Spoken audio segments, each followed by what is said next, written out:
আজকাল আর রেল লাইনের পাশের কাশের বন সেভাবে মনকে টানে না। কে জানে, হয়তো সময়ের ফেরে আমিও ফেরারি। অথচ আগের শরতের আগমনের বার্তা নিয়ে আসতো এই কাশফুল।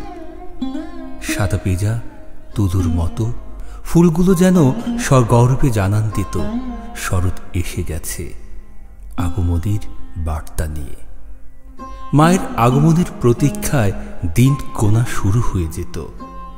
কাশফুল আজও ফোটে, হয়তোবা জানাতে চায় শরতের আগমন, কিন্তু সেটা অনুভব করার মতো মন আজ আর নেই। ক্লান্ত, বিধ্বস্ত, পরাজিত একটা মন নিয়ে কাকে আহ্বান করব আজ? যেদিন সব ক্লান্তি মুছে গিয়ে নতুনভাবে বেঁচে থাকার রসদ খুঁজে নেব, সেদিন আবার প্রতীক্ষায় থাকব রেল লাইনের পাশের সাদা পেজা তুলোর মতো কাশফুলের জন্য, একটা নির্মল শরতের আকাশের জন্য, আর মায়ের আগমনের বার্তার জন্য।